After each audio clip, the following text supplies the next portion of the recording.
Assalamualaikum warahmatullahi wabarakatuh. Balik lagi bareng aku. Kali ini kita akan membahas soal UTS tahun lalu, teman-teman, terkait sistem informasi akuntansi pemerintah. Di sini aku akan membahas nomor 1 sampai nomor 25. Oke, langsung saja yang pertama, teman-teman. Sepan dan sakti adalah bagian dari salah satu elemen PVM, yaitu, nah, di sini teman-teman bisa dilihat nih, bahwa elemen PVM di sini ada 3 ya, teman-teman.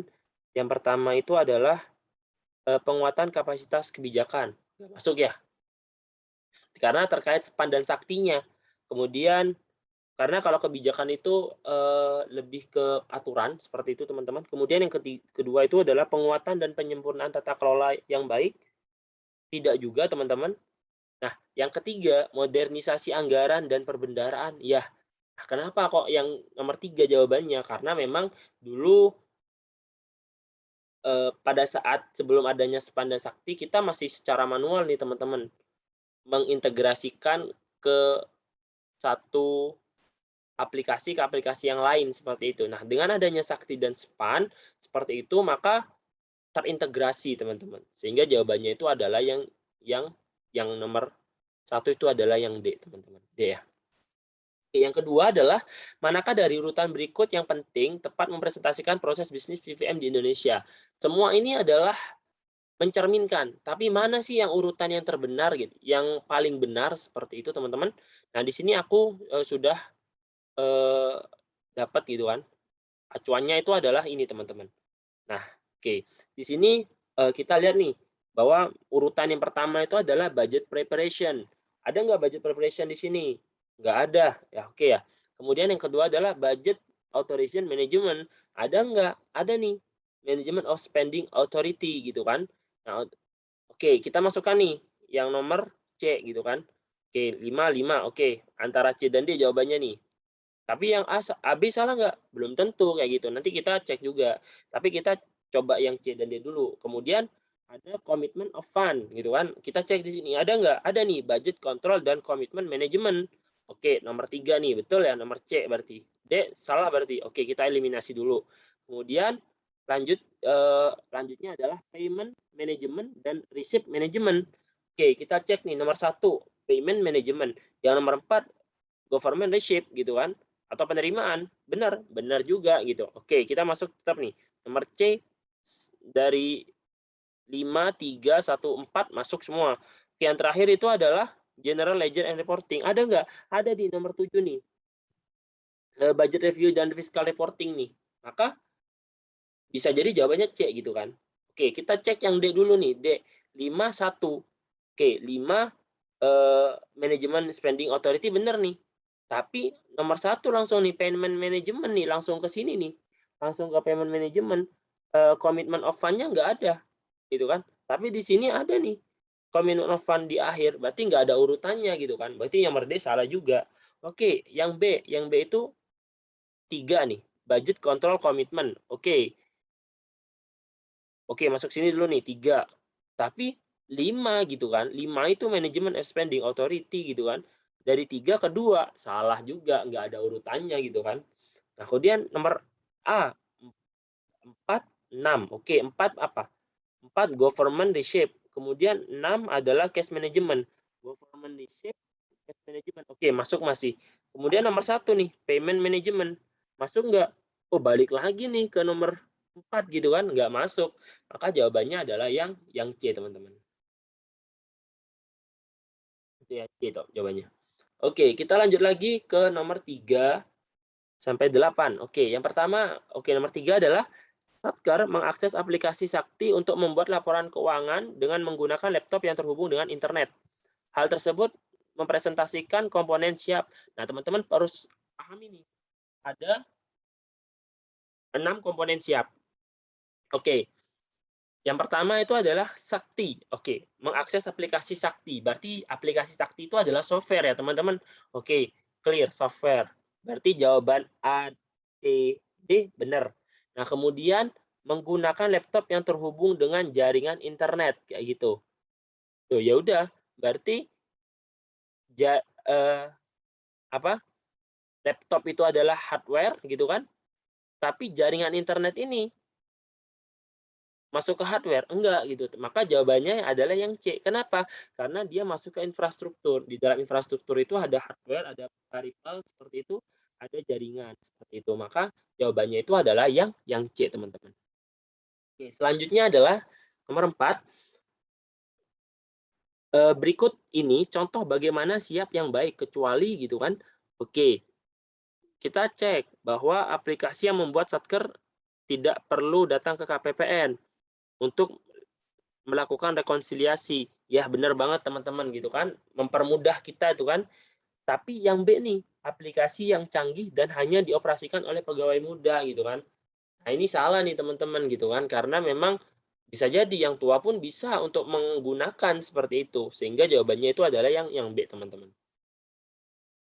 Kemudian yang nomor 5, pemerintah harus menyempurnakan pengelolaan dan penatausahaan keuangan negara, di antaranya dengan membuat berbagai aplikasi yang terkait siap, sehingga diharapkan dapat mewujudkan fungsi informasi akuntansi pemerintah, agar pemerintah dapat merencanakan, mengeksekusi, mengendalikan, dan mengevaluasi aktivitas.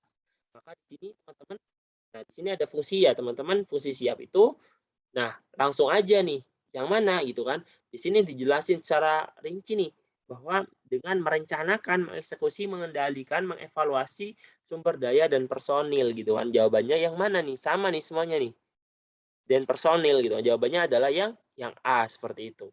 Itu mengolah data menjadi informasi keuangan pemerintah seperti itu. Kemudian yang nomor 6, Satker mencatat seluruh transaksi pembelian ke dalam aplikasi untuk selanjutnya disajikan ke dalam sebuah laporan. Dalam kaitannya, sistem menyajikan laporan berdasarkan data yang direkam Satker merupakan fungsi siap yang, nah di sini nih, bahwa merekam. Oke, merekam itu berarti yang ini, itu kan. Dia akan mengumpulkan dan menyimpan data tadi ya teman-teman. Tapi di sini ada nih tambahannya nih, kaitannya sistem menyajikan laporan laporan berdasarkan data yang direkam. Nah, yang fokus utamanya adalah menyajikan informasi dari data yang direkam gitu kan. Maka jawabannya itu adalah yang mengolah data menjadi informasi. Kalau di sini yang nomor 1 itu hanya sebatas merekam saja kayak gitu. Di sini mengelola data yang direkam tadi untuk menjadi sebuah informasi seperti itu. Nah, kemudian yang nomor 7 teman-teman, Tono adalah staf PPK dan dari Satker Istana Kepresidenan sedang cuti tahunan.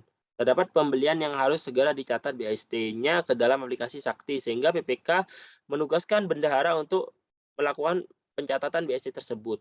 Saat bendahara akan melakukan pencatatan tersebut, tidak bisa dilakukan karena setelah login tidak ada menu untuk mencatat BAST tersebut. Setelah dikonsultasikan ke KPPN, Satker baru mengetahui bahwa user yang bisa melakukan perekaman BAST hanya yang didaftarkan sebagai operator modul komitmen, sehingga operator modul bendahara tidak memiliki menu tersebut. Aplikasi Sakti dalam hal ini ya memberikan pengendalian ya teman-teman. Di sini udah jelas banget nih teman-teman, karena memang ketika aplikasi tadi itu mudah digunakan oleh orang lain, maka bisa jadi tidak valid lagi data di dalamnya seperti itu. Maka sesuai dengan tugas dan fungsinya seperti itu. Kalau PPK ya dia yang akan mencatat seperti itu. Jangan ke bendahara seperti itu. Clear ya, jawabannya adalah memberikan pengendalian. Kemudian nomor 8 teman-teman, di dalam perkembangan sistem dalam proses pembayaran oleh Satker terdapat beberapa aplikasi yang pernah dan masih digunakan kecuali. Nah, teman-teman di sini nih, aku ada nih bahwa oke, di sini dijelasin di Satker gitu kan, di Satker. Berarti kalau Satker nggak ada SP2D, jelas banget ya bahwa Satker dulu bisa pakai SPP, SPM, dan SAS gitu kan. Nah, tapi SP2D itu hanya digunakan di BUN gitu. Maka jawabannya itu adalah yang C seperti itu. Oke, kita lanjut lagi teman-teman. Ke yang nomor 9, dalam rangka menjaga keabsahan pengelolaan data keuangan pada suatu instansi pemerintah agar menjadi informasi yang berguna dalam pengambilan keputusan, diperlukan pembagian kewenangan bertingkat seperti pengaturan role user, validasi, inskripsi data, pengujian tagihan. Hal ini merupakan salah satu komponen siap, yaitu, oke, jawabannya mana nih? Jawabannya adalah pengendalian, ya jelas banget teman-teman ya, karena ada role user yang beda, validasi, pengujian tagihan, ada di sini teman-teman untuk mengamankan data sistem informasi. Tujuannya apa dari adanya role user, kemudian validasi ya untuk mengendalikan internal dan keamanan dari datanya seperti itu teman-teman. Jelas ya teman-teman? Kemudian yang nomor 10, berdasarkan makalah Treasury System Design of Value Chain Approach gitu kan yang teman-teman rangkum kemarin seperti itu, kriteria utama sebagai dasar untuk memutuskan komponen apa saja yang perlu diadopsi pada rantai nilai pada sistem perbendaharaan sistem suatu negara adalah nilai tambah. Nah, kenapa kok jawabannya nilai tambah seperti itu? Jelas banget ya teman-teman, karena memang ketika suatu proses itu tidak ada nilai tambahnya, ya ngapain gitu kan? Tidak ada value-nya yang berdampak ke lebih baiknya sebuah manajemen keuangan suatu negara, ya ngapain gitu. Sehingga eh, yang paling penting itu adalah yang nilai tambah. Jadi jawabannya itu adalah yang B, teman-teman. Nah, kemudian yang nomor 11, Andi merupakan seorang pelaksana di kantor pelayanan ABC yang ditugaskan membantu PPK untuk mengelola pelaksanaan anggaran di kantor tersebut. Andi hanya diberikan hak untuk merekam, mengubah, menghapus data pada aplikasi Sakti. Kondisi ini merupakan salah satu fitur yang terdapat dalam Sakti, yaitu oke, jawabannya jelas banget, level user gitu teman-teman. Karena di dalamnya di sini teman-teman aku udah ada di PPT nih, bahwa peran user Sakti itu ada administrator, admin, ada operasional, ada maker, checker, sama approver gitu kan. Nah, di sini bahwa si Andi ini adalah salah satu dari operasional modul tadi teman-teman gitu kan. Di sini dijelasin bahwa dia merekam, mengubah, menghapus data gitu kan. Bisa jadi dia yang maker gitu, jadi operatornya gitu kan, dia yang merekam seperti itu. Nah, nanti ada yang menguji, ada yang menyetujui seperti itu. Nanti ada beda-beda lagi tuh. Maka itu adalah yang disebut dengan level user gitu. Ada beberapa tingkatannya seperti itu. Maka jawabannya yang jelas banget ya teman-teman, yaitu adalah level user seperti itu. Kemudian yang nomor 12, Doni merupakan pegawai di Kementerian A yang bekerja sejak tahun 2019. Seluruh informasi yang menjadi hak dan kewajiban Doni, gaji, tunjangan pajak, lain-lain dapat diperoleh dengan mudah sehingga pada saat penyampaian hak Doni dapat dilakukan dengan tepat dan waktu. Hal ini terwujud karena kita cek nih proses penganggaran dan perbendaharaan yang sudah terotomisasi. Tersedianya fasilitas rekonsiliasi yang andal, akrual, tepat waktu pemerintah dan bank. Meningkatkan efisiensi layanan kepada kementerian, lembaga, masyarakat, dan bank. Kita masukin dulu semua, terintegrasi data dari berbagai subsistem manajemen keuangan pemerintah. Nah, karena tadi Doni itu sudah tahu nih informasi tentang hak dan kewajibannya, masuk ke mana? Masuk yang D, teman-teman, karena terintegrasi nih datanya di berbagai subsistem manajemen. Nah, kenapa kok nggak yang A gitu kan? Penganggaran dan perbendaharaan yang sudah terotomisasi. Ini beda teman-teman. Ini lebih ke nanti penganggaran dan pelaksanaan anggarannya seperti itu teman-teman ya. Penerimaan, pengeluaran seperti itu. Nggak masuk. Yang paling masuk itu adalah yang D teman-teman. Maka jawabannya yang nomor 12 itu adalah yang D.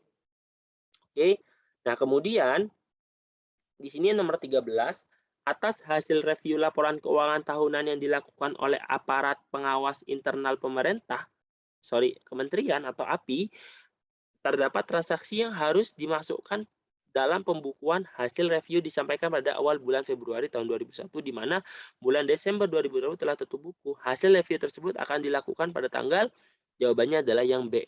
Loh, kenapa kok yang B? Ya, ini sudah dijelasin di PPT bahwa ketika sudah tutup buku, maka seluruh pencatatannya akan dilanjutkan di periode selanjutnya, kayak gitu. Nah, di sini kan udah ada 13 periode, ada 14 periode ya, teman-teman. Bahwa 1 sampai 12 itu di bulan Desember. Karena udah tutup buku, teman-teman, maka di sini ada di tanggal di 13 itu di periode 13, maka kita akan mencatatnya di periode 13. Karena apa? Karena di periode 12 periode 1 sampai 12 ditutup nih, dijelasin bahwa bulan Desember tutup buku, maka dicatatnya setelah bulan Desember, yaitu di unaudit ini. Nah, ketika ini sudah ditutup, teman-teman, di tanggal 13 di periode ke-13 ditutup, ada lagi nih yang kurang lagi pencatatannya, maka akan dicatat di periode yang ke-14. Seperti itu ya teman-teman. Oke, kita lanjut lagi di part yang kedua teman-teman.